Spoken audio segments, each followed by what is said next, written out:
Syukran lillah, salatu wassalamu ala rasulillah alladzi la nabiyya ba'da. Yang terhormat, telah hadir bersama kita pada kesempatan kajian yang luar biasa ini Al-Ustaz Dr.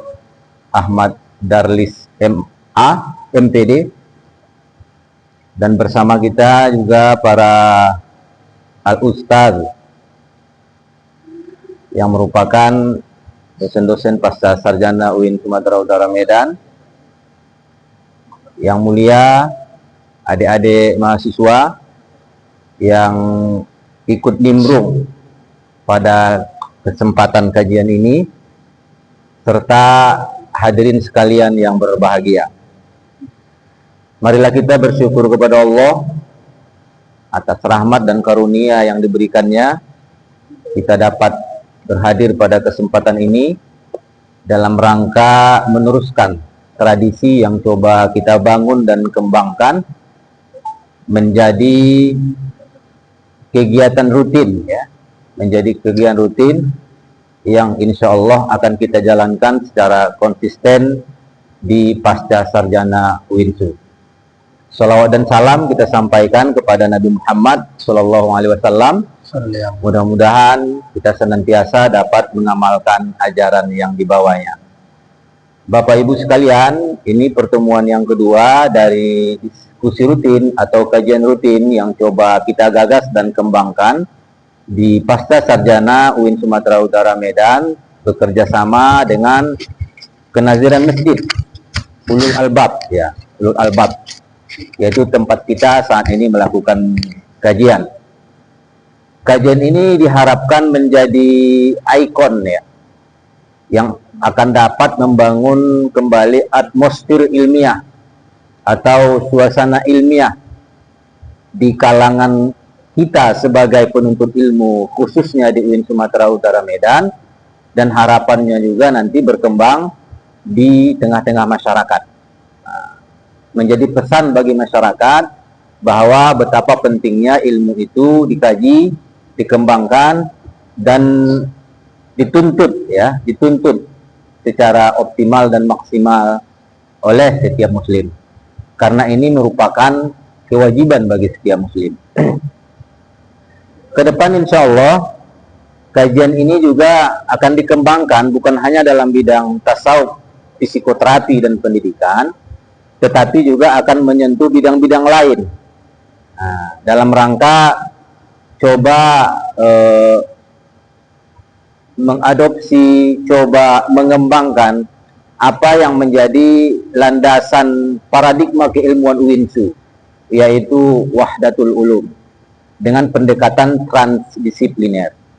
Jadi pada pertemuan-pertemuan ke depan, insya Allah kita juga akan melakukan kajian-kajian dalam berbagai bidang berbasis kepada transdisipliner. Sosiologi, politik, ekonomi, hukum, filsafat, sains, dan lain-lain sebagainya. Bapak Ibu sekalian, para pendengar, sesuai dengan apa yang kita rencanakan, mudah-mudahan nanti ini bisa diwujudkan. Kantin, ya, pasca sarjana UIN Sumatera Utara Medan ini akan kita perkuat, ya, dengan membangun rumah literasi di sampingnya. Jadi insya Allah nanti akan segera hadir teras literasi di pasca sarjana UINSU, di mana kita bisa langsung mengakses buku-buku, ya, sambil duduk dan ngopi bareng, kita bisa membaca buku, dan harapannya juga kajian ini nanti kita lakukan di sana, di teras tersebut. Jadi kita bisa sambil ngopi bareng, sarapan bareng pagi-pagi hari Jumat, kemudian sambil ngaji, sambil diskusi. Mohon doa dari kita semua, mudah-mudahan nanti ini bisa diwujudkan,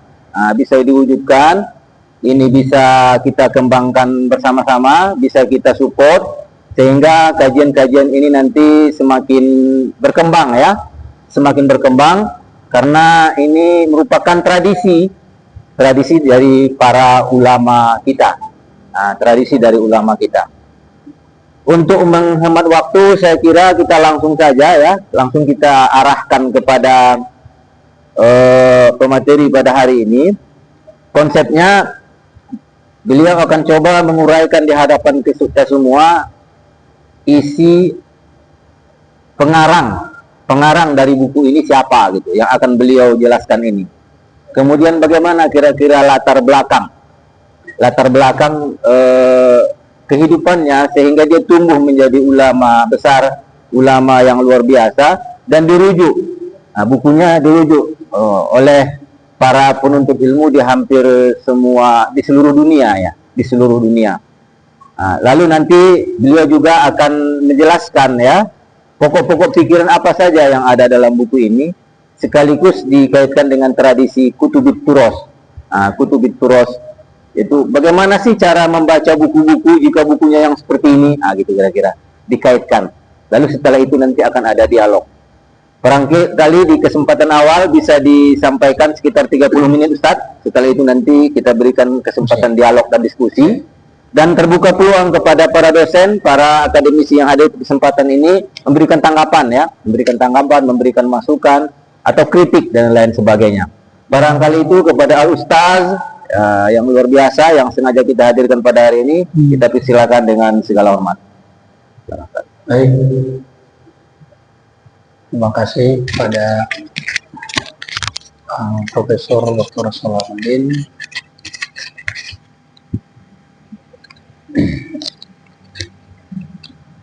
Hadratin Nabil Mustafa wal Habibil Murtada Sayyidina Muhammad Rasulullah sallallahu alaihi wasallam wa ala alihi wa azwajihi wa qurrati wa sahbihi khususan majelis Al-Fatihah. Alhamdulillah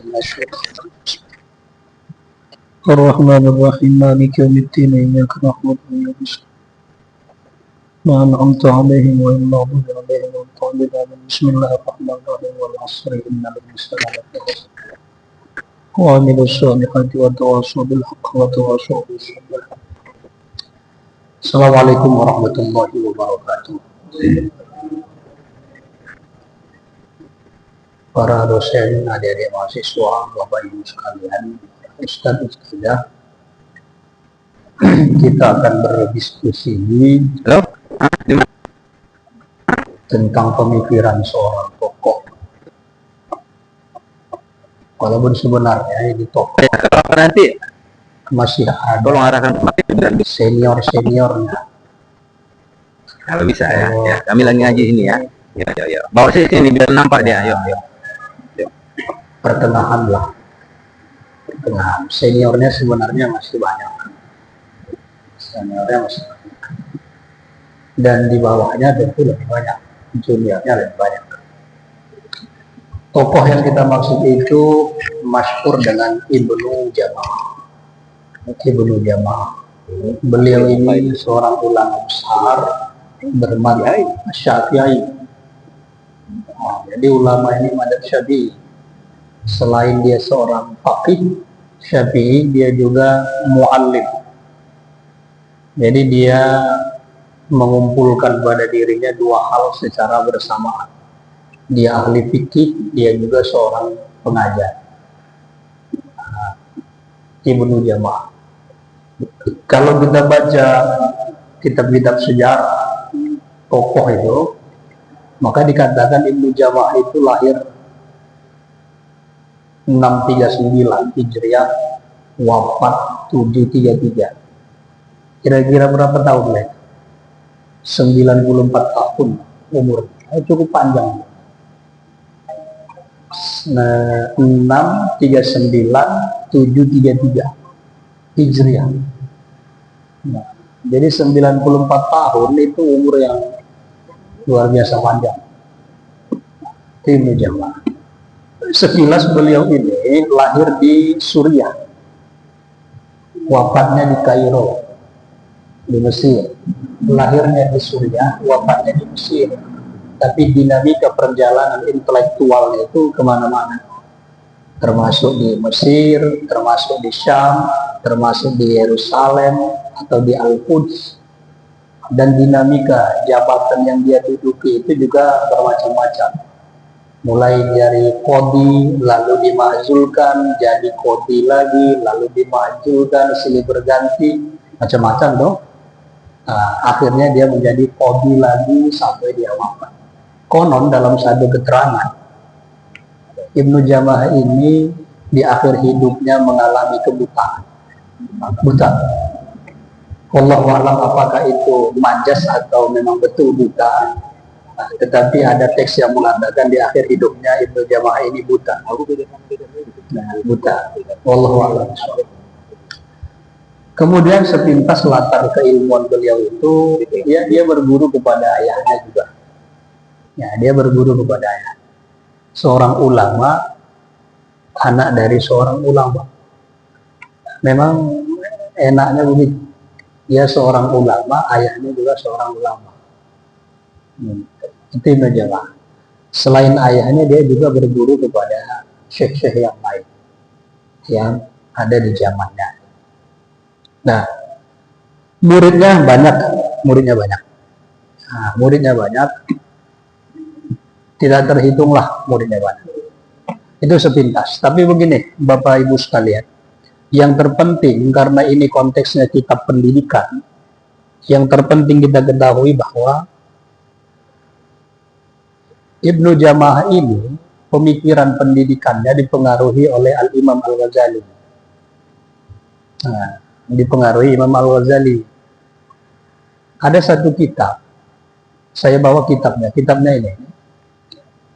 Judulnya Al-Fiqhut Tarbawiyyu Inda Ibni Jama'ah. Ini ditulis oleh dua orang profesor sekaligus bidang pendidikan.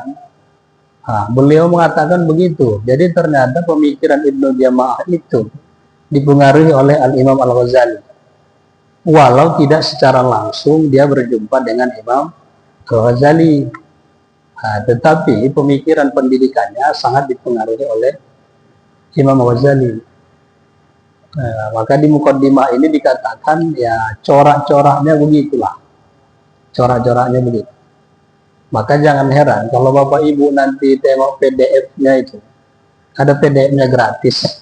Dan saya searching di internet malah ada pula terjemahnya full. Tapi saya tidak mengambil yang itu. Saya mengambil cetakan yang ini. Ternyata ada perbedaan naskah. Saya bandingkan dua naskah dengan judul kitab yang sama. Naskah yang diterjemahkan itu, yang ditahqiq oleh Al-Ajmi ini, itu berbeda pada banyak kata dengan naskah yang lain. Masih di mukaddimah sudah ditemukan banyak perbedaan. Misal, saya contohkan beberapa. Di sini pakai kata rutbatul adab. Kalau di naskah ini disebut martabatul adab. Beda itu. Di sini pakai kata mufassalah, di sini mufdilah. Jadi memang wajar, itu sangat wajar dan itu sangat rasional itu. Kenapa? Karena dulu kan mereka tidak pakai tinta-tinta, tidak pakai mesin cetak kan, sifatnya manuskrip lah. Sehingga ketika mau dicetak ya butuh penelitian yang lebih dalam. Gara-gara itu ya wajar saja itu terjadi perbedaan hasilnya itu. Nah, kalau mau dicari lebih dalam lagi, apakah perbedaan itu fatal pada hasilnya? Tentu harus dikaji lebih dalam lagi. Kalau sepintas ya enggak parah itu kan. Tapi kalau dikaji lebih dalam, saya menduga kemungkinan itu bisa fatal. Kemungkinan bisa fatal. Bayangkan hanya di mukaddimah saja sudah terdapat dua perbedaan kata. Kalau kita telusuri sampai habis itu gimana? Banyak nanti itu akan ditemukan. Untungnya ini bidang pendidikan. Bayangkan kalau bidang akidah dan fikih itu. Nah, itu jadi persoalan. Dan begitulah banyak manuskrip-manuskrip yang ditahqiq, yang kemudian dicetak lewat mesin. Itu sepintas Bapak Ibu sekalian. Kemudian begini, karena Ibnu Jama'ah ini pemikiran pendidikannya dipengaruhi oleh pemikiran tarbawinya atau ta'limnya Imam Al-Ghazali, maka sangat wajar ketika dia menyusun kitabnya, dia sendiri menyampaikan di mukaddimahnya, apa katanya itu? Waqad rattabtuhu ala khamsati abwabin. Khususun kitabku ini secara runtut, hierarki itu menjadi 5 bab. 5 bab kan? Jadi kalau kita sekarang Ustaz, kalau kita menulis buku, kita biasanya babnya banyak, sekurang-kurangnya 14 bab, supaya cukup 1 semester kan begitu kan? Jadi satu makalah bab 1, bab 2 gitu. Kalau Imam Ibnu Jamaah dia hanya nulis 4 bab. 5 bab, saya ulang, 5 bab saja. Bab 1 apa? Fadlul ilmi wa ahlihi wa syarafil ilmi wa nublihi. Dia pertama menyampaikan keutamaan ilmu, kemuliaan ulama, dan juga keluhurannya.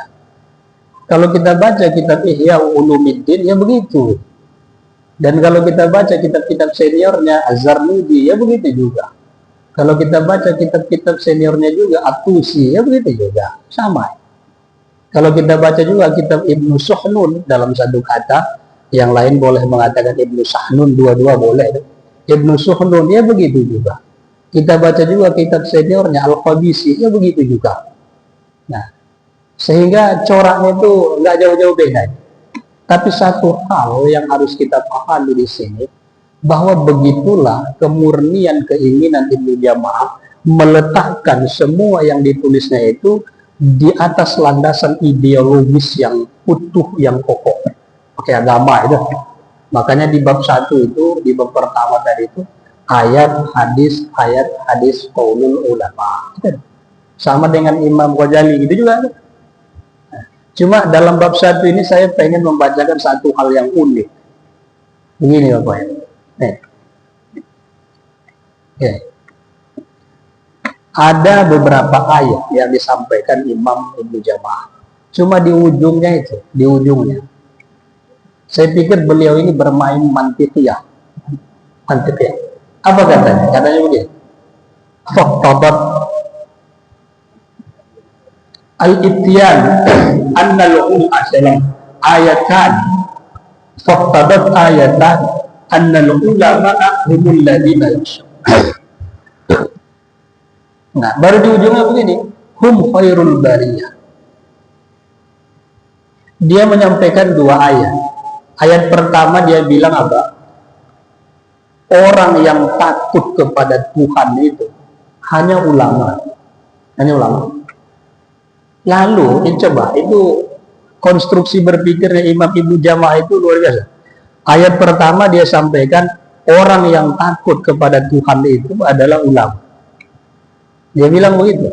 Nah, innama yakhshallahu min ibadil ulama. Tapi di ujung dia sampaikan apa? Dia sampaikan ayat Al-Bayyinah yang ujungnya begini, zalika liman khasyiya rabbah. Sampaikan Al-Bayyinah. Coba munasabah antara innama yakhshallahu min ibadil ulama itu sama zalika liman khasyiya yakhsha khasyiya rabbah. Innal ladzina amanu wa 'amilus sholihati sampai ujung zalika liman khasyiya rabbah. Jadi dia membuat sebuah natijah, kesimpulan. Saya bilang dia ini sedang bermain mantik. Kenapa? Karena di situ ada tertibu amroini maklumaini di situ. Ada 2 susunan. Ya, susunan ini disebut premisnya, gitu kan? Dalam mantik itu premisnya. Ada di situ as-sughra, ada di situ al-kubra. Ada premis minornya, ada premis mayornya di situ. Sehingga natijahnya itu hum al-ulama hum khairul bariyah. Dari manalah dia mengambil natijah begitu? Yaitu premis minornya itu ya tadi innama yakhshallahu min ibadil ulama. Lalu premis mayornya zalika liman khasyiya rabbah. Sesungguhnya yang takut kepada Tuhan itu ulama. Lalu dikatakan innal ladzina amanu wa 'amilus sholihati dan seterusnya itu khairul bariyah. Sebaik-baik manusia. Lalu begitu kesimpulannya, natijahnya itu dibilang kalau begitu ulama itu hum khairul bariyah. Ulama itu adalah sebaik-baik makhluk Tuhan. Jadi kalau begitu, kalau ditanya siapalah makhluk Tuhan yang terbaik, maka versi Ibnu Jamaah ya ulama. Tidak ada cerita. Yang terbaik itu adalah yang memiliki ilmu. Kalau tak berilmu, tidak baik. Nah, itu di mukaddimahnya, di bab awal itu luar biasa saya pikir. Tidak untuk kita baca ayat-ayat dan hadis-hadis, tapi begitulah simpulannya. Intinya dia mau mengokohkan kepada kita bahwa dalam hal ilmu ini yang terpenting pertama kali dikuatkan adalah fondasi ideologis. Jangan lari input, proses, output dan outcome keilmuan kita itu dari konsep ideologis yang kokoh. Nah, itu pesan pertama di bab 1. Lalu di bab 2 dia mengatakan fi adabil alim, bagaimana etika, nilai-nilai etis seorang yang berilmu. Al-alim di sini ya boleh muallim, ya boleh muaddib, ya boleh murabbi, ya boleh mudarris, boleh muzakki dan seterusnya lah itu. Yang penting al-alim. Tapi ini sini dibagi 3 nanti sama beliau itu. Yang pertama nilai etis yang harus diinternalisasikan pada diri sendiri. Bagaimana seorang alim itu punya nilai etis. Inilah yang sebenarnya yang mengalami krisis. Ya, itu banyak krisis lah kita lah. Tak untuk menunjuk siapa-siapa, kita juga lain yang menjadi muallim nih kan. Walaupun tak alim, kita tak banyak ilmunya, kita bagian dari muallim lah. Muallim ece-ece pun jadilah gitu kan. Muallim kita ini. Yang pertama dia bilang begitu. Seorang muallim itu harus punya persyaratan-persyaratan. Di sini sangat aplikatif persyaratannya. Tidak butuh diskusi, Pak. Tidak butuh diskusi. Itu bisa langsung kita eksekusi. Tidak ada multi tafsir di situ. Menjadi seorang pendidik itu harus seperti ini, kata. Titik itu. Cuma persoalannya, ini menurut analisis ulama yang saya bilang tadi, yang 2 itu tadi, memang ini kriteria syurut itu, adab-adab wa syurut itu yang disampaikan Ibnu Jamah sangat qasiyah, sangat ketat itu. Hampir kata ulama yang menganalisis itu, hampir berat kita untuk mampu melakukan itu. Berat kan? Karena katanya dalam kitab ini, orang yang bisa melakukan itu hanya orang yang betul-betul tujuannya karena Tuhan dalam berilmu. Kita tujuannya mau duit lah, mau jabatan inilah, mau kedudukan itulah, macam-macam. Itu tidak masuk kategori Ibnu Jamah sebenarnya itu. Kalau kita cerita idealis, makanya kitabnya ini kontennya konten idealis.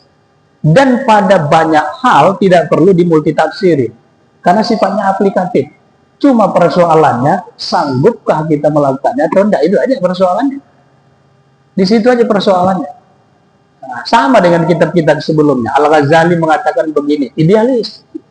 Az-Zarnuji mengatakan begini, idealis. Sampai Ibnu Jamah mengatakan begini, idealis. Soal itu bisa dilakukan, kita lah masing-masing lah itu, gitu. Masing-masing. Nanti kalau zaman sekarang, kalau bahasa orang sekarang itu, kalau ideal sekali sesuai yang dibilang-bilang ulama-ulama pendidikan itu, tak hidup kok nanti jadi dosen tuh katanya. Begitulah kita kan. Halos lah itu gitu. Nah itu, ini cerita idealis lah. Kalau catatan realistis itu terserah lah itu gimana. Ya itu satu, ya.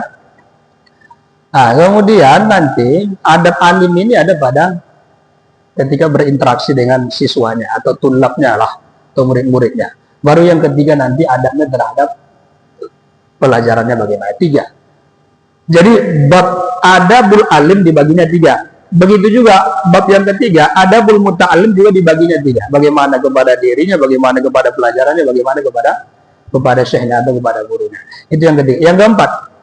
Yang keempat itu fi musahabatil kutub. Bagaimana kita itu berinteraksi dengan kutub. Di sini ada yang unik Bapak Ibu. Tidak saya baca karena ada beberapa nauk di situ. Ketika Imam Ibnu Jamah itu mengatakan bagaimana kita seharusnya berinteraksi dengan kitab-kitab. Ada satu pesan situ, pesan yang tersirat. Jadi seorang guru atau jadi seorang muallim atau jadi seorang alim atau jadi seorang penuntut ilmu itu tidak bisa jauh dari kitab, dari referensi itu. Apalagi kita ini guru-guru agama, dosen-dosen agama. Saya selalu mengatakan di mana-mana, konstruksi berpikirnya menjadi seorang dosen agama, guru agama, pengajar agama, maka mau tidak mau, setuju tidak setuju, harus bisa baca kitab kuning. Itu saya katakan di mana-mana, wallahu a'lam lah. Kalau kita nggak sepakat, tidak apa-apa lah itu, gitu kan? Nggak masuk neraka ya kita nggak sepakat tuh, tidak apa-apa. Kenapa? Karena konstruksi berpikirnya begini. Ulama-ulama kita itu sudah capek mereka menggali Quran, menggali hadis-hadis, asar-asar, akbar-akbar semua digali, lalu diklasifikasi. Sudah digali, diklasifikasi. Setelah diklasifikasi, dikasih pula komunikasi, pemahaman. Mereka paham, mereka pun ingin memahamkan. Sehingga itu semua tertuang di tulisan mereka. Tulisan ulama-ulama kita itu tertuangnya di kitab-kitabnya ini. Nah, umumnya kitabnya berbahasa Arab. Nah, kalau begitu, logika berpikirnya, mau pandai kita tentang yang mereka tulis itu, yang berbahasa Arab itu, ya mau tidak mau pakai bahasa Arab dong. Harus bisa lah bacanya, walaupun sekarang sudah bisa diterjemahkan sama AI. Tapi orang yang tidak punya dasar itu, nanti ditengok terjemahnya, rupanya terjemahnya brutal, amburadul. Kesalahan itu juga disampaikannya, ini persoalan. Jadi itu simpulan saya begitulah kalau masalahnya. Kita harus punya referensi. Kitab-kitab itu penting. Apakah sifatnya hard atau soft, itu terserahlah. Ada dosen-dosen kita di UIN ini yang saya tahu lah, yang tidak saya tahu tentu bukan nggak ada gitu ya. Yang saya tahu itu kolektor kitab kita, termasuk Prof. Hasan Asari ya, Prof. Mardianto, itu kolektor kitab kita, buku-buku lah, gitu, buku-buku lah. Itu banyaklah kawan-kawan yang lain yang saya nggak tahu. Itu harus itu, satu keharusan itu. Jadi buku-buku dikumpulin. Tapi nanti begini Pak, ada dibilang sama ilmu jamaah. Sebenarnya memang bagi seorang penuntut ilmu ini, sebenarnya tidak boleh berguru langsung kepada buku. Kata ilmu jamaah, tidak boleh berguru langsung kepada buku. Kenapa? Karena buku itu bukan guru. Katanya di babnya itu, buku itu adalah alatul ilmi saja.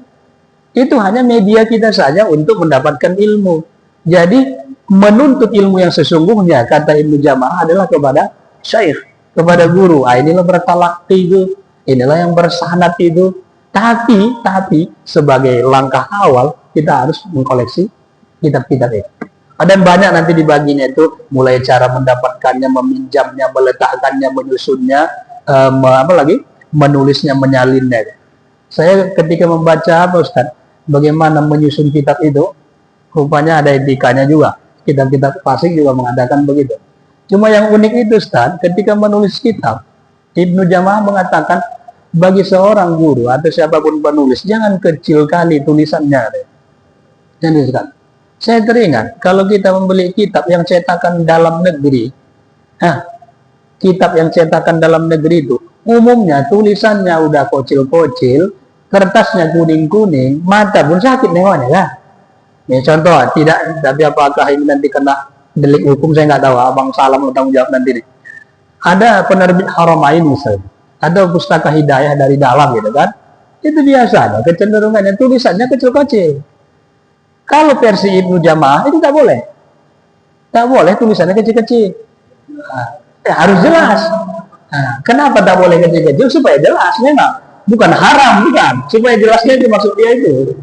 Bayangkan, udah capek memahaminya, menengok tulisannya pun capek, macam mana mau paham gitu. Logika yang dibangunnya begitu kan. Itu. Saya teringat, saya tengoklah kitab-kitab saya yang di rumah yang model map itu semua. Map yang kecil-kecilan memang. Tapi sekarang itu udah besar-besar lah, gitu kan? Saya tangani macam-macam.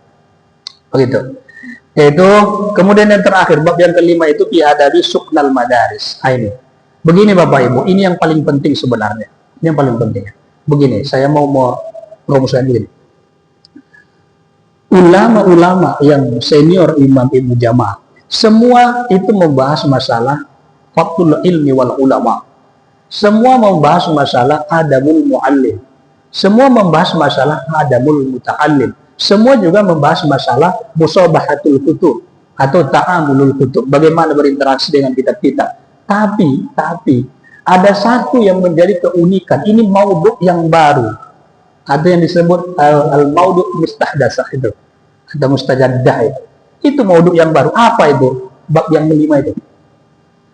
Bab yang kelima apa itu? Sakanul madaris. Ternyata pada masa Imam Ibnu Jamaah itu, dia sudah hidup di lingkungan yang madrasah itu sudah ada asramanya. Ada asramanya. Ada asramanya. Kitab dialah yang pertama kali versi ini. Kalau ada nanti informasi baru, ya bisa aja kita combine informasinya.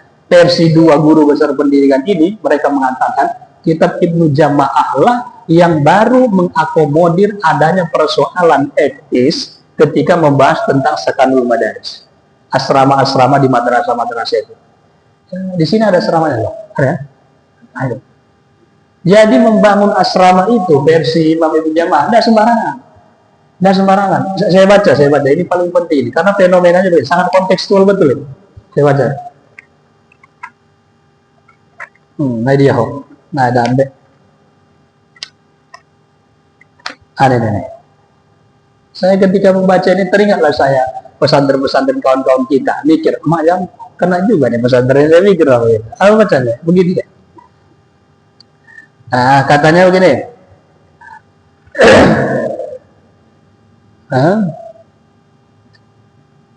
Satu. Ada beberapa nasihat mendirikan pesantren. Ayat tahaqqaqa awalan min mada syar'iyyatil bina wa minat tariqil lati ala biha zalikal bina'u li hadha sya'ni. Baru wasyuruti al-mawdu'ati lahu wa lisa'atiniha. Dia bilang begini. Pertama, mau membuat madrasah, membuat asrama madrasah itu dipastikan dulu, dipalitkan dulu legalitasnya itu. Dipastikan legalitasnya. Saya ketika mengatakan legalitas, mada syar'iyyatil bina itu teringat saya beberapa pesantren atau beberapa yang ada di sinilah di seputaran kota Medan yang punya kawan-kawan kita lah itu kan. Ada yang didirikan sengaja di tanah X ini gitu. Didirikan di tanah X ini. Persoalannya secara fikih tanah X itu udah kategori halal atau haram. Itu persoalannya kan itu. Soal BPN itu urusan lain lah itu. Itu BPN lah mulai itu kan. Ini soal halal haram fikihnya. Karena beliau ini ahli fikih, faqih wa mu'allim. Ibnu Jama'ah ini seorang faqih. Coba kita perhatikan berapa tempat itu. Nggak usah saya bilang merek lah. Bayang-bayangkan saja lah begitu kan.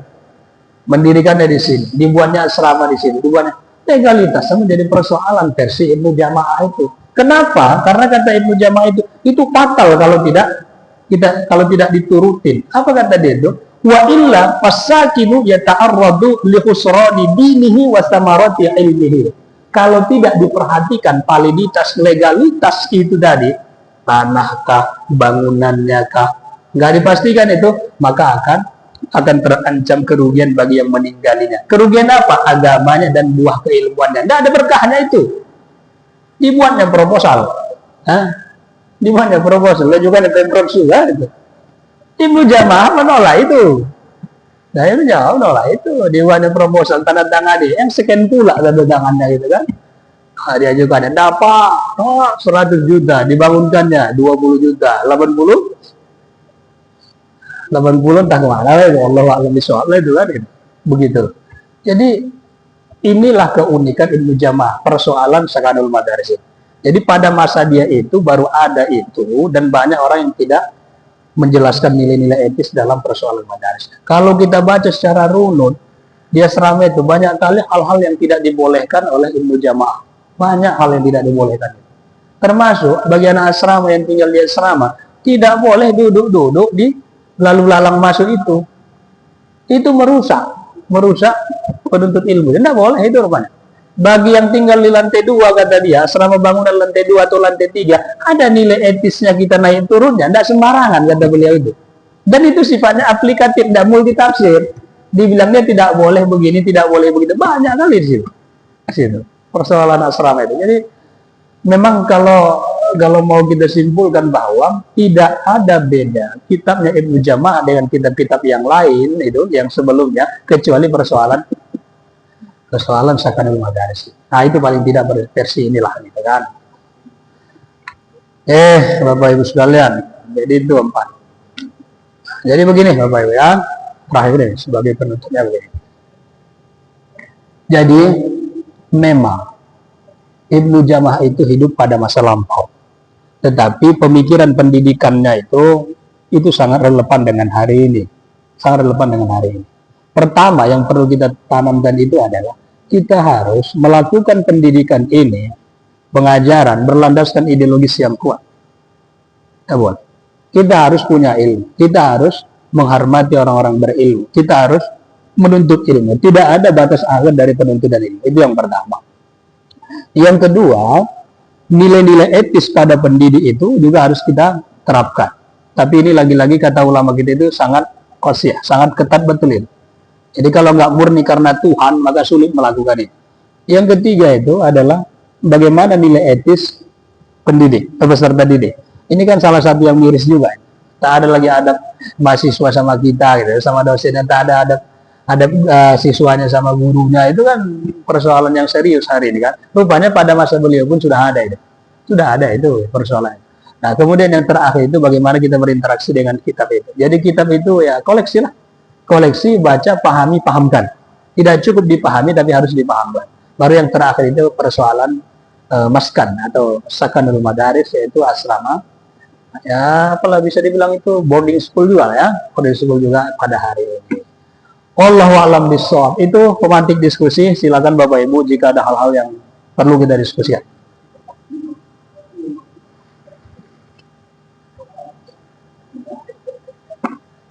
Ustaz soal. Kasih komentar. Oh, kakak.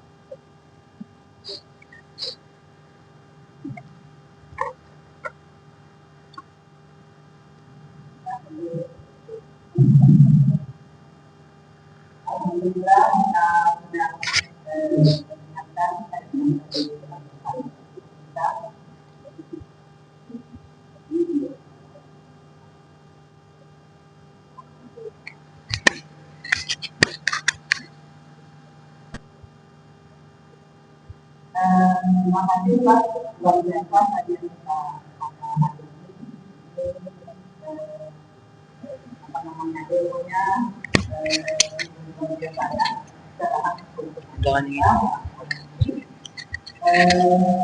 Barangkali dari Pak Ibu ya ada yang bertanya silakan membahas tentang ibu jamaah ini juga sedang hadir Dr. Ismaili, sehingga saya Dr. Ismaili itu membahas tesisnya itu tentang jamaah.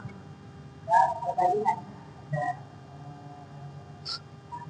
saya tidak paham Al-Ghazali itu jamaah dan di Al-Maun ya. Itu juga harus siswa ya, ada yang lebih tanyakan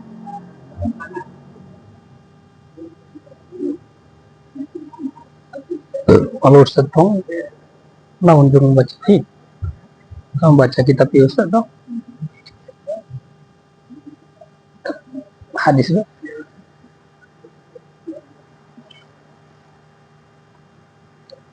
Alhamdulillah.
memang yang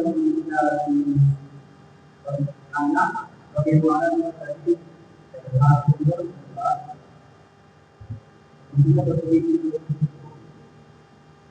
yang pernyataan tadi bahwa menjadi ulama ini ideal dan kalau yang bisa menerapkan ini apa yang betul-betul karena ada Tuhan bahwa kalau ada yang lain itu yang kita dari lain ayat ini kita akan berpikir apakah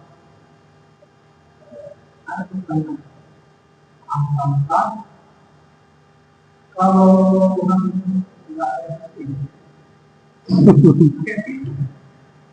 kalau kita sudah ada Tuhan, kita bisa lagi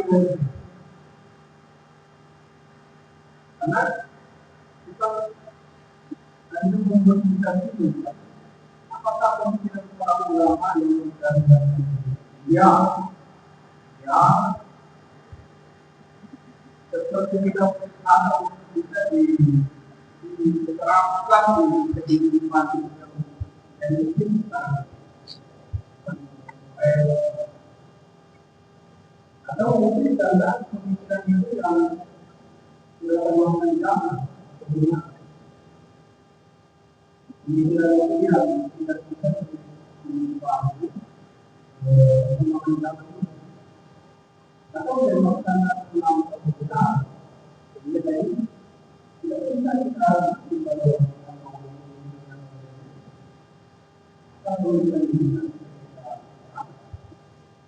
kira-kira itu yang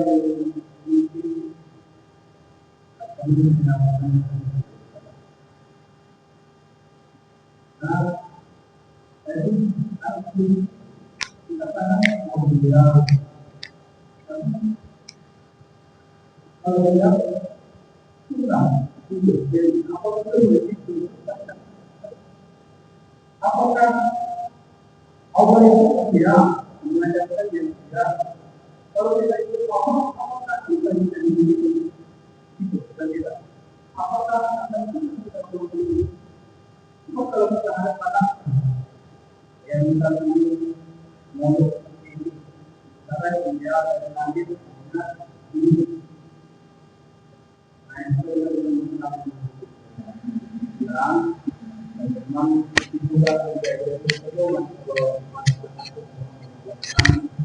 ya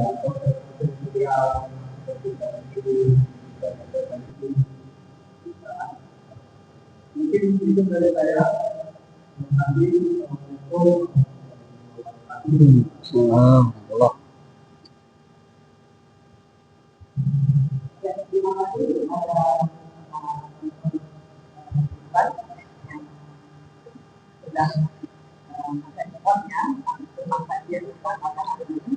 dan ini manfaat kita sebagai dosen ya kita diandalkan pada satu hal yang ideal kemudian kita berada tempat yang tidak ideal ya jadi mungkin yang menjadi kegelisahan dari Pak saya kira kita langsung saja ya saja boleh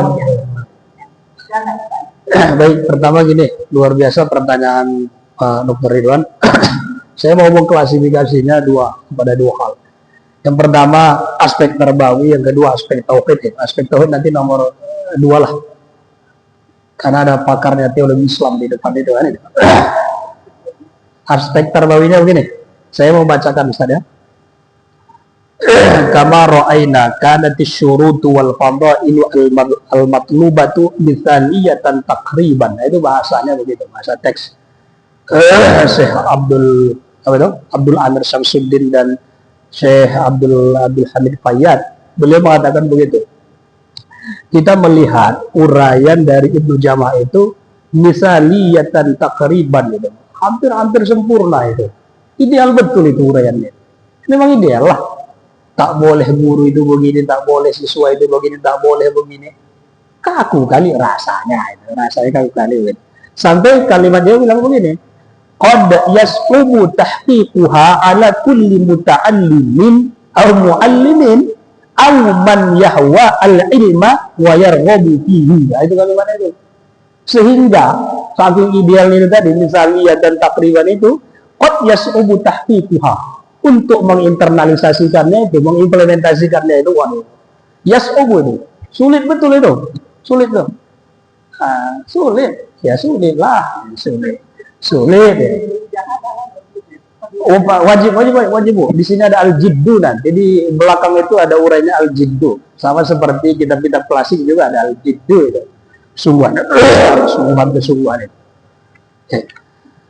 Ini kesulitan ini akan dirasakan oleh setiap muta'allim, oleh setiap peserta didik dan juga muallim pendidiknya. Sulit betul itu. Kenapa sulit itu? Ya karena tadi bisa lihat tentang takriban itu. Tapi sulitnya pun ini bukan berarti kunci mati ya, bukan kunci mati. Yang namanya sulit itu kembali ke konteks Al-Quran. Sulit itu usrun. Nah, setelah usrun ada yusrun. Nah, kalau ceritanya ke situ, gitu kan? Setelah usrun ada yusrun. Walau tidak sampai kepada batas yang tertinggi, kita akan bisa melakukan itu. Ya, walau tak pas, ece-ecenya agak-agak mendekati lah, kira-kira begitulah, gitu kan? Kira-kira begitulah. Karena yang ideal itu tidak ada. Kita itu tidak ada yang ideal. Kalau kita artikan ideal itu sempurna, ya. Kalau kita terjemahkan ideal itu sempurna. Tak ada yang sempurna kita ini. Kira-kira gitu saja. Itu yang pertama. Jadi bukan berarti tidak bisa. Kita upayakan begitu. Kita hari ini dalam hal berupaya ke arah itu.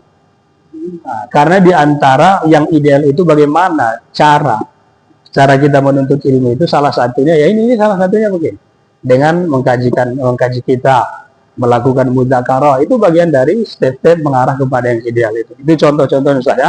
Itu yang satu. Nah, yang kedua, kalau kaitannya ke persoalan ketuhanan, nah, itu Bang Salam nanti yang apakah Tuhan itu?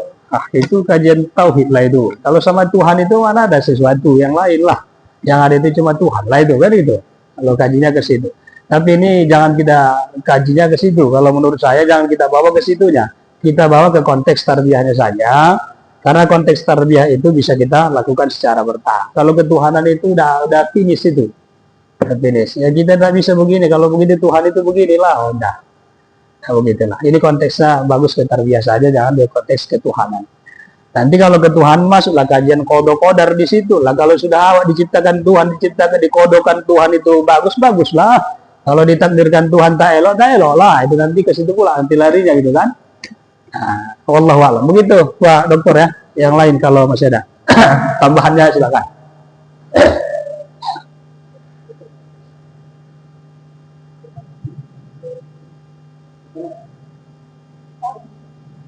Apa bersamaan storing dia? Gini. Ada.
Jadi cara yang kita lakukan adalah melegalkan melegalkan perbuatan dan membayar hal tersebut.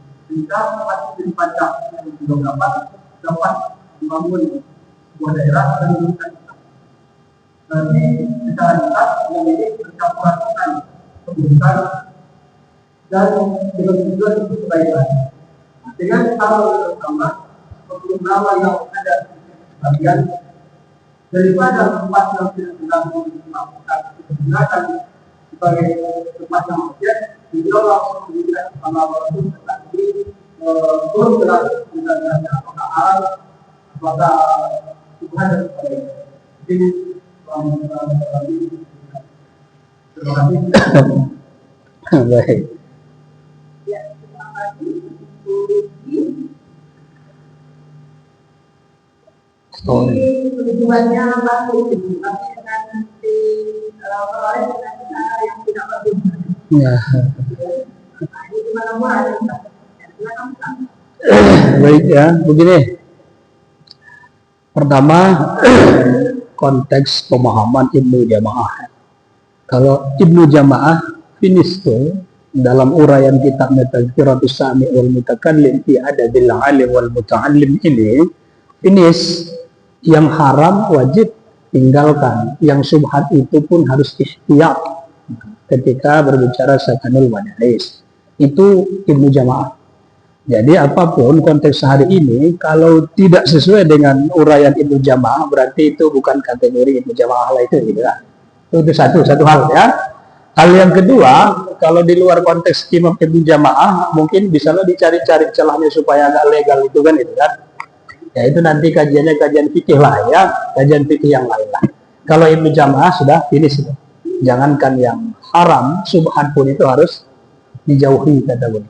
Begitu, wallahu a'lam bishawab. Kalau tadi itu fikihnya, nanti bab fikih lah itu. Wallahu a'lam.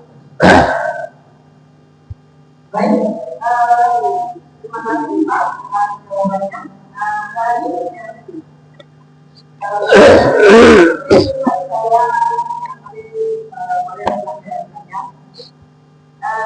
Tadi disampaikan bahwa kalau menjadi guru agama itu harus bisa bahasa dipakuni. Dan saya setuju sekali. Alhamdulillah. Ya, sangat setuju. Ya, karena harusnya guru agama itu bacaannya itu memang berulang sih, ya. Ya, tentang fikih. Karena kalau kita lihat anak-anak kita ini kan menyedihkan dari fisiknya, bahkan sampai perempuan itu karena tak beres di bawahnya, tidak ada tidak beres dan mereka bereskan hanya cara dirinya. Saya tidak perlu mengamati kebanyakan sama kita hanya dalam hidup mereka. Kita nggak tahu dari Tuhannya apa. Dan yang sangat menyedihkan itu karena sampai kata tiga bisa ada satu. Tapi kalau kemudian mengikuti tidak, dari ada nilai yang dilakukan oleh Departemen Agama itu 58% tidak dari 160.000 ya sampel, ya 160.000 lebih terhadap guru agama, 58% itu karena yang baca Qurannya itu bukan bahasa Arabnya, baca Qurannya. Artinya itu indikasi bahwa bahasa Arabnya apalagi gitu kan. Jadi sebenarnya kan kebingungan kita bersama ya, bahwa seperti itulah kemungkinan.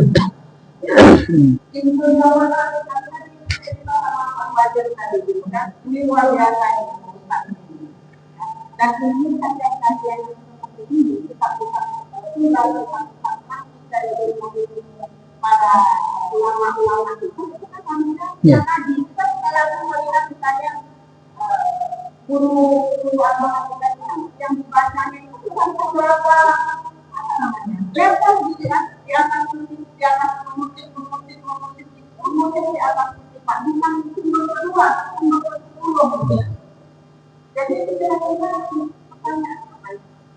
Jangan mendosen kita apa kita juga menghadapi persoalan yang seperti ini. Kira-kira apa yang kita lakukan kepada dosen sehingga dari dosen itu mengerjakan dia. Karena kalau saya pun tidak membiarkan itu, kita akhirnya kita menjadi dosen yang Tuhan.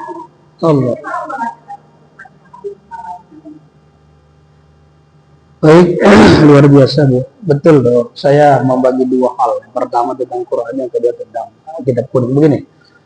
Pertama, sangat kita sadari secara pribadi, sangat disadari kita bukan paling pandai baca kitab kuning. Itu disadari betul. Itu disadari betul. Tapi ada kesadaran yang lain di balik itu. Kita ini memiliki sedikit pengetahuan tentang kitab kuning. Andai sedikit pengetahuan itu tidak kita angkat ke permukaan, kira-kira mau siapa yang peduli terhadap pengetahuan yang sedikit itu? Sehingga atas dasar itulah, maka ini ceritanya agak privat ini, agak privat. Alhamdulillah berjalan 5 tahun, Bang Salam, di rumah itu sudah kita lakukan kajian yang sifatnya kaderisasi, pengkajian kitab kuning, sudah berjalan 5 tahun. Nah, 5 tahun. Tapi tetap peminatnya itu tidak sebanyak peminat konser. Peminatnya tidak sebanyak peminat konser ya. Kalau konser itu cari tahu sendiri orang itu. Ini sudah dikasih tahu pun tidak mau datang. Kira-kira gitulah. Bedanya konser sama itu ya gitu.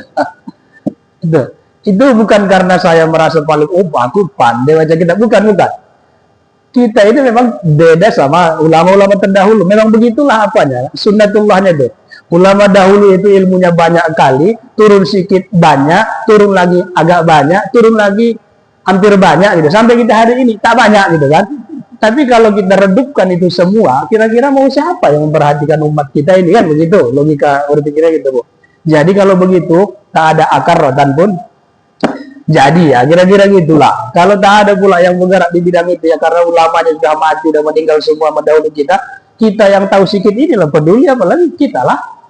Segala macam kita buat lah, gimana caranya itu privatnya begitu ya Bu, itu kita lakukan begitu. Tapi alhamdulillah kemarin itu Bang Salam hampir, saya bilang hampir, saya kasih inisiatif sama adik-adik mahasiswa S2 di Tarbiyah itu yang khusus PAI. Saya kumpul beberapa orang itu, kalian ini anak S2 PAI, Allahu a'lam lah ya, tidak untuk merendahkan apa-apa, tidak ada tujuannya itu. Memang ketika kita masuk itu materinya tafsir Tarbawi, atau tepatnya itu tafsir tematik pendidikan. Itu mata kuliahnya kami sama Bang Al-Farabi, sama siapa lagi itu, tandem kami. Ketika kita lihat adik-adik mahasiswa S2 PAI itu, yang notabene-nya itu magister agama Islam gitu kan, kita tengok referensinya, satu pun tak ada referensi kitab Turas. Tidak ada referensinya. Referensinya bukan merendahkan, referensinya apa?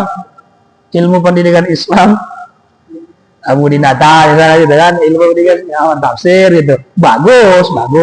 Tapi mana tanggung jawab keilmuan seorang master agama Islam itu maksudnya gitu kan? Ternyata nggak ada gitu.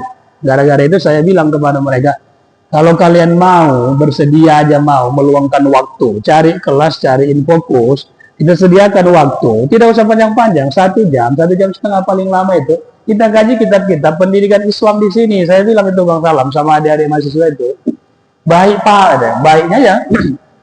Sampai sekarang tak baik-baik itu. Tak ada tindak lanjut, baiknya aja.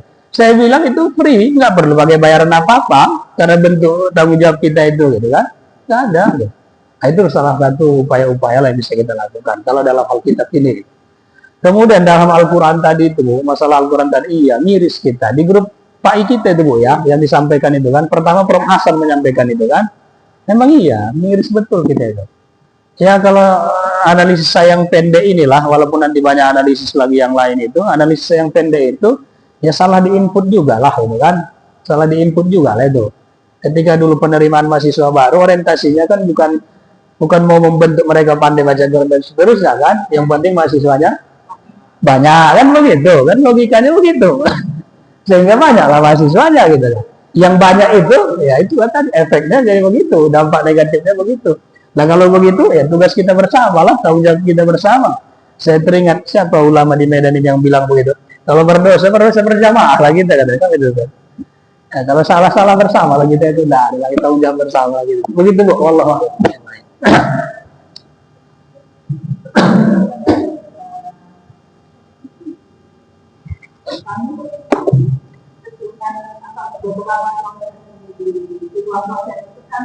Jurnal. Iya. Kalau kami coba untuk infannya, cuma itu tadi, ya, karena semangat gitu, semangat untuk kaji kitab itu, kadang-kadang dia buat itu nggak cocok gitu. Dan kalau ada kajian di rumah orang itu dan sudah 2 tahun, boleh lah nanti.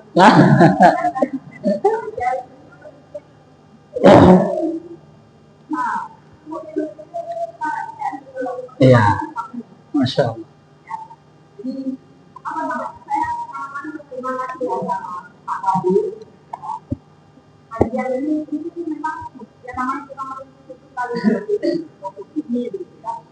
Tapi ini saya kira ini satu kegiatan yang luar biasa itu sehingga apa lagi puncak gitu ya. Artinya semangat kita yang tadinya Pak Pur balik lagi gitu dengan kajian ini luar biasa ya. Ya saya sangat terima kasih kepada Pak Wadi ya sebetulnya kepada Pak Ustaz tadi karena sudah membangunkan kembali kita yang tadinya ya itu tadi membaca apalagi misalnya mungkin mata kuliah juga tidak ada menyentuh dengan kitab-kitab itu gitu kan kita lupa lagi membuka kitab-kitabnya kitabnya itu ya ini nanti saya sama pulang itu saya kira kitab-kitab saya sama baca gitu ya. Jadi luar biasa motivasi konten-konten. Mungkin Pak belum lalu ada yang mau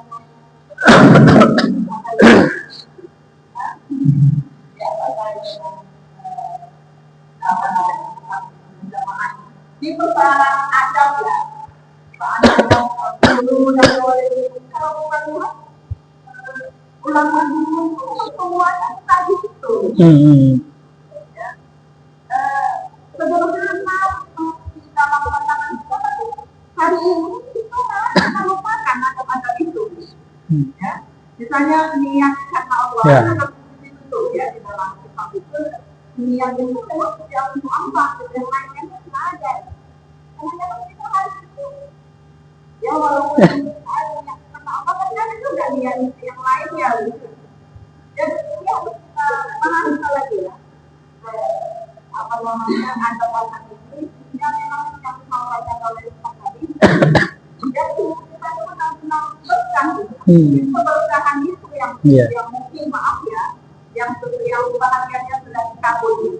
Jadi kita mengajar itu kita lihat juga ya sama mahasiswa kita ya, karena ya itu tadi gitu ya, apa namanya ada muallimnya ya, kalau ada muallimnya belum beres bagaimana kita mau cerita tentang ada muallimnya gitu ya Ustaz ya. Gimana?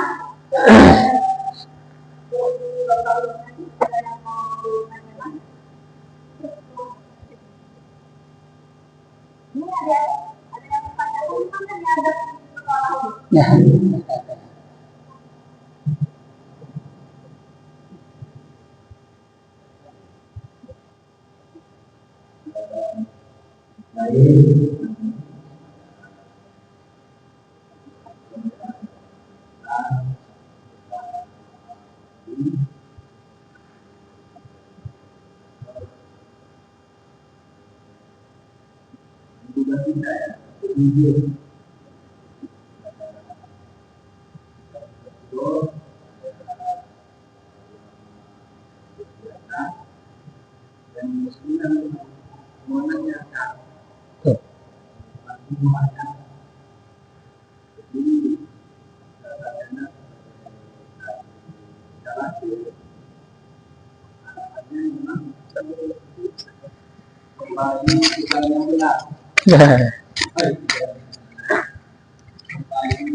semangat awal, kembali kepada semangat awal pasca ini dibangun dan dikembangkan. Maka upaya-upaya inilah yang coba kita bangun dan tumbuhkan. Di antaranya tadi sudah saya jelaskan di awal, kita gagaslah ya kegiatan ini ya Kak ya, kegiatan ini Jadi kalau di tarbiyah ada kopi pahit, kita juga bagian dari penggagas bagaimana supaya dinamika ilmiah itu berkembang. Dan alhamdulillah, walaupun awalnya hanya 5 orang kita yang duduk di situ, 7 orang, 10, tapi saat ini kalau menurut saya itu sudah menjadi forum yang dirujuk orang, ditunggu-tunggu orang gitu, dan sudah diminati, sudah ada peminatnya gitu. Fansnya, loyalis, ada loyalisnya gitu ya, ada loyalisnya. Dan menjadi pemateri di situ dirasakan kehormatan luar biasa gitu, prestise gitu. Bahkan Ustaz Darlis, ada yang mau bayar, saya bisa tampil di situ. Udah kayak gini sekarang. Ustadznya yang bayar gitu, ya saya bisa tampil di situ. Gitu kira-kira ya kan? Artinya apa? Memulai sesuatu itu ya begini, nggak ada itu dimulai rame dulu, langsung rame gitu, kecuali perintah. Sistem perintah ya, birokrasi. Nah, ini kan bukan birokrasi, bukan perintah ini ya kan. Dan kegiatannya ini juga bukan kegiatan formal, kegiatannya informal. Maka saya yakin dan percaya, apalagi ada teman-teman yang luar biasa, ada kakak-kakak awak di sini ya, tempat awak juga belajar dari dulu. Ini akan kita lanjutkan, dan ini akan kita kembangkan. Kalau kata guru-guru kita di pesantren, berdua pun jadi, gitulah kira-kira ini. Berdua pun kita baca kak, ya kita yang hadir, kita yang baca. Nah, dan ini yang harus dijaga, ini yang harus dijaga, khususnya pada adik-adik yang menjadi tim ini kan, yang menjadi tim itu semangatnya. Terus terang, kehadiran beliau ini mengingatkan saya kepada maha guru kita, almarhum Profesor Dr. Lahmudin Nasution. Saya lama belajar dari beliau, sama beliau, hadir di halakohnya di Unipa, itu bertahun-tahun, bersama Hafiz Yazid. Bersama Hafiz Yazid, ya. Lalu kita gagas Lazawiyatu Kutubit Turos namanya. Pojok kitab kuning di UINSU di era Prof Yasir. Jadi kita punya kantor bersama Dr. Zuhri, Amar Adli, Wadni Marpaung ya. Sekali-sekali itu kita hadirkan itu guru-guru dari Mustafawiyah. Semacam diskusi pembanding gitu ya. Jadi konsep-konsep yang dijelaskan oleh Ramlu Abdul Wahid nanti ditanggapin oleh guru-guru kita dari Mustafawiyah serta ulama-ulama yang lain yang kita hadirkan di forum itu. Jadi setelah beliau wafat, tradisi ini saya lihat semakin pudar dan harapannya kita lah yang akan coba menghidupkan itu kembali. Dan ini kan sesuai dengan semangat ilmiah ya. Benar yang disampaikan oleh Ustaz tadi, bahwa harus ada rujukannya. Kalau dalam bahasa Islam ada sanadnya. Cuma ada bersanad kalau tak ada rujukannya, ya kan? Kita tahu sanad itu kan karena ada rujukannya. Jadi kadang lucu-lucu ditanya membangun sanad keilmuan gitu ya kan? Di mana lah sanadnya? John Locke. Mana ada pula John Locke pula sanad keilmuannya ya kan? Nikon, John Dewey sanadnya. Bukan maksudnya John Dewey itu nggak hebat di bidangnya, dia itu hebat, tapi tidak ada kaitan kata sanad dengan John Dewey. Jauh kali itu ya kan? Jauh kali ya. Menurut saya kok sejauh ini literasi kita ini sekarang tentang istilah-istilah pendidikan aja ya kan? Sanad keilmuan gitu ya. Yang diungkapkan John Dewey itu namanya genealogis ya kan, bahwa kita pernah merujuk kepada John Dewey kan, genealogis itu bukan sanad keilmuan gitu. Terbit pula di jurnal Sinta 1, Sinta 2 kan aneh. Apa yang ini sekarang ini dunia ilmiah dan dunia akademik ini ya kan? Ini. Selamat datang. Ada yang mau konsultasi sekalian tadi Bang Lo? Selamat datang, kita sampaikan kepada Abangda Profesor Dr. Mardianto. Saya salut kepada beliau ya. Saya salut kepada beliau, apalagi dikaitkan dengan konsistensinya. Menulis setiap hari, ini udah yang ke-400 berapa Bang? 540 tanpa absen satu kali pun. Ini tidak bisa dilakukan orang yang tidak punya energi berlimpah.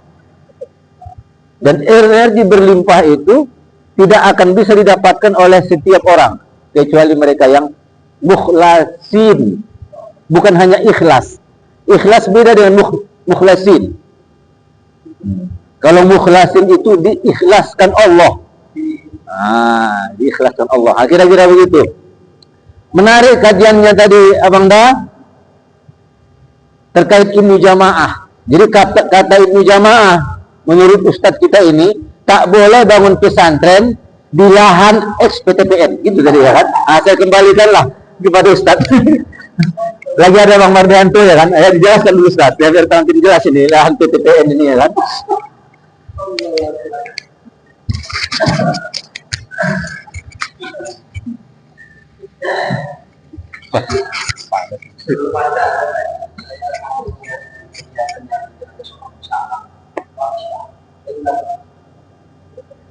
Dan saya lapangan itu kan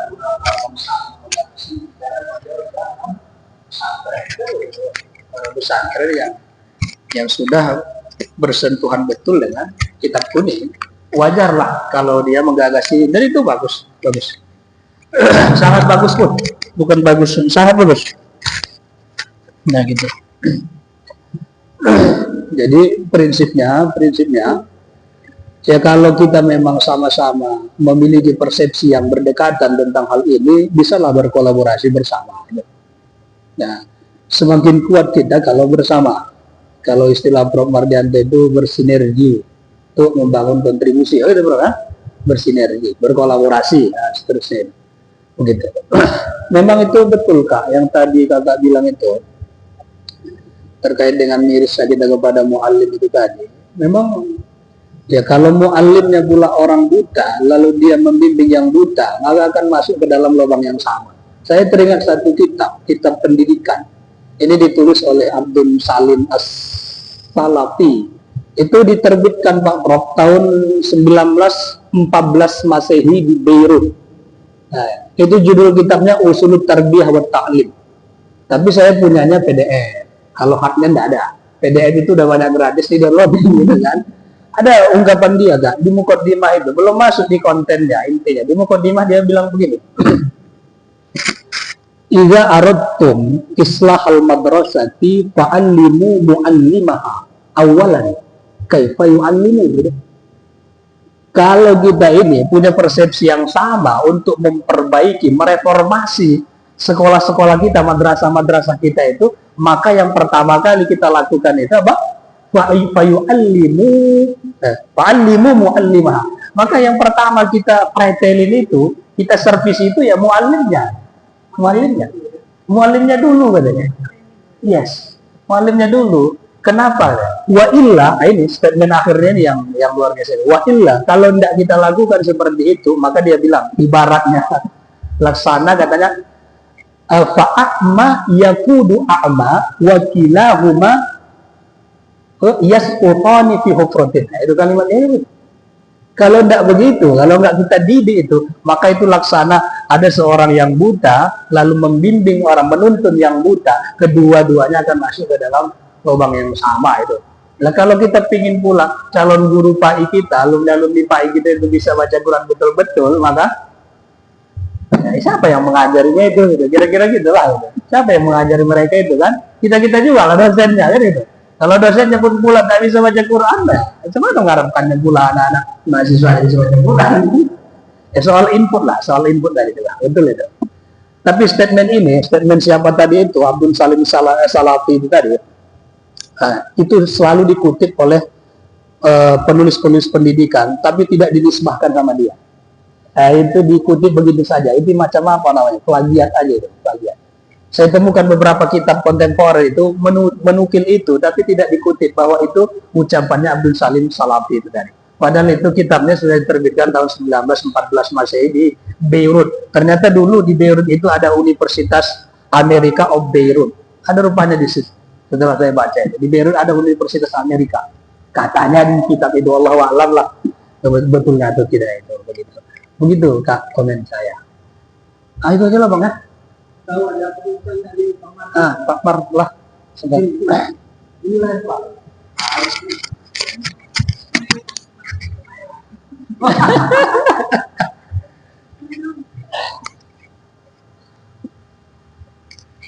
Jadi intinya,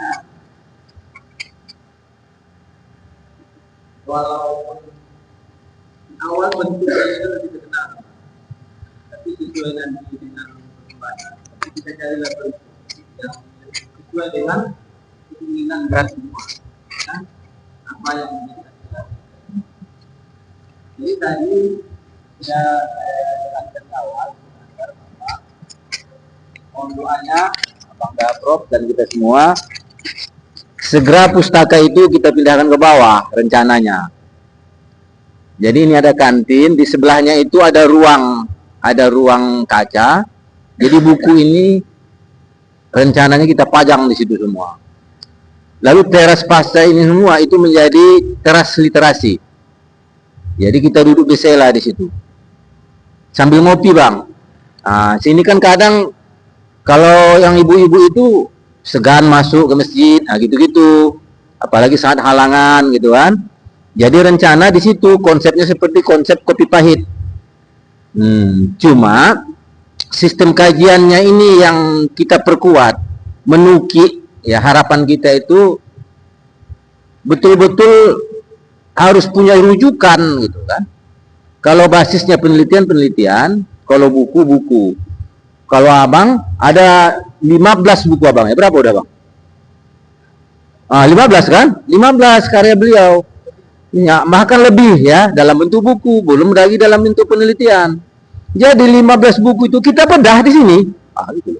Buku pertama Abang jelaskan, kami begini rupanya pikiran Abang ini dalam bidang ini, teknologi, misalnya kan teknologi pendidikan begini gitu, dan seterusnya gitu.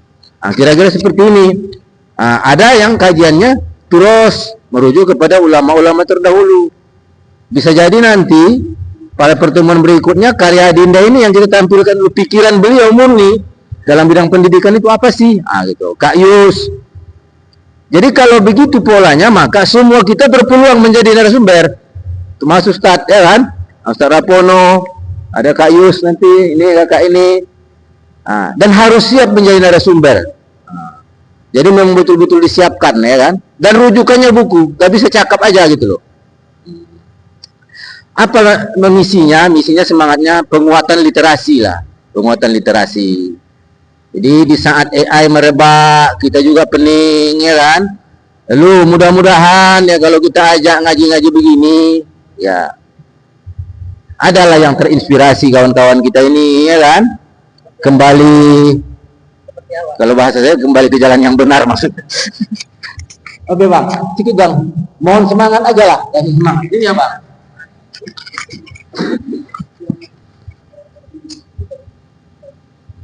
Ya inilah 12 kurang 10 kita tutup. Ya, ada waktu 5 menit lah. Ini apa?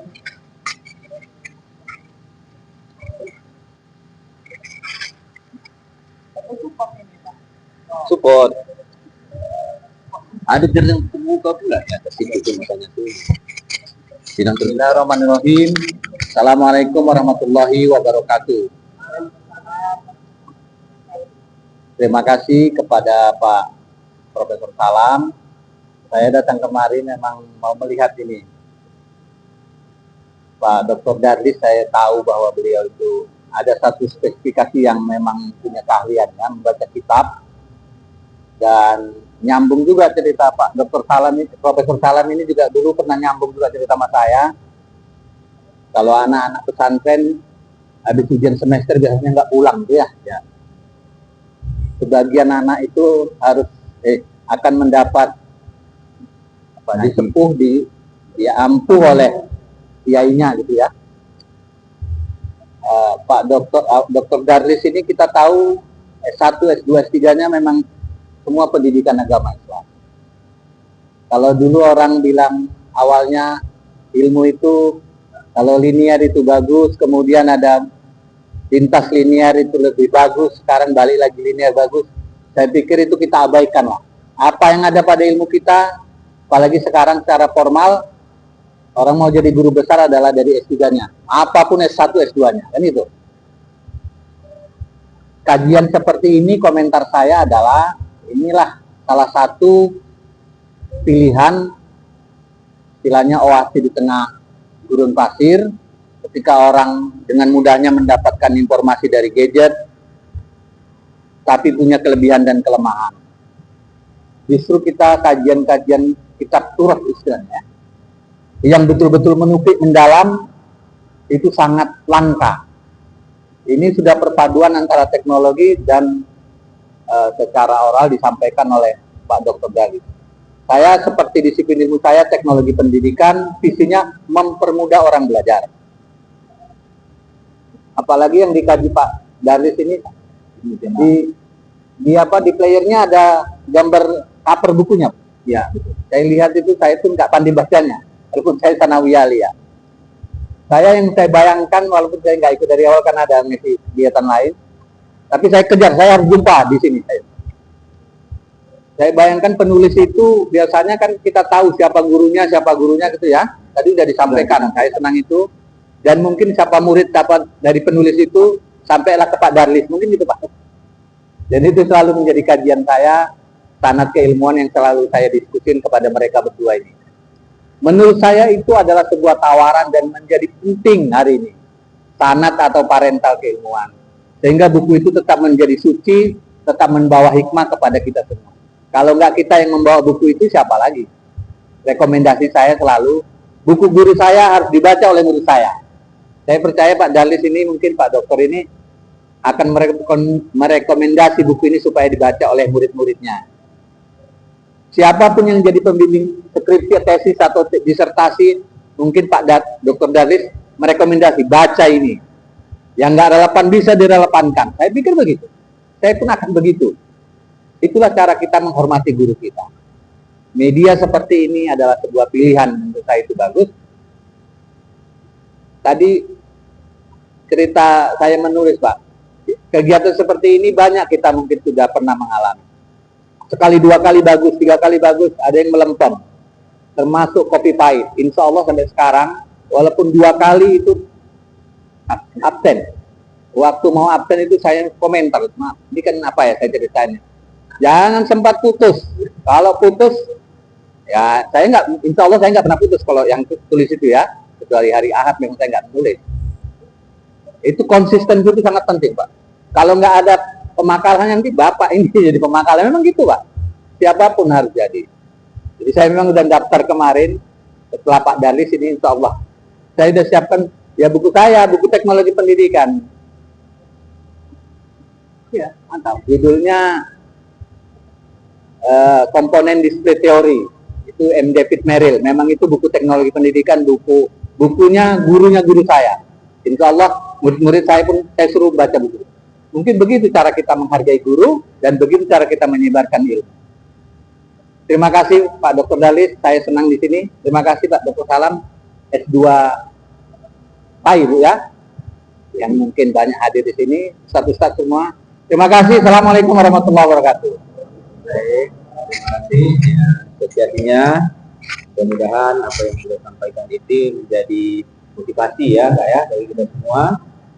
Dan barangkali kita cukupkan sampai di sini Ustaz ya, pertemuan hari ini, dan sebagai penutup yang ini kita serahkan kepada Ustaz sekaligus pemimpin doa.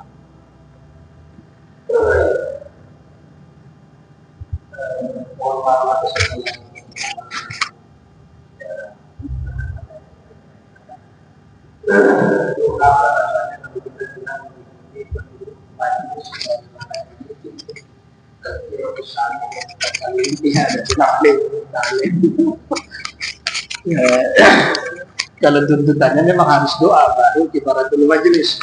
Kita doa lah baru kifaratul majelis, kalau enggak kita kalau kita nuliskan. Baik, alhamdulillah rabbil alamin wassalatu wassalamu ala asrofil anbiya'i wal mursalin wa ala alihi wa sahbihi ajma'in. Allahumma ighfir lana dhunubana wa liwalidayna warhamhuma kama rabbayana shighara. Allahumma taqabbal ibadatana jami'an bi rahmatika ya arhamar rahimin.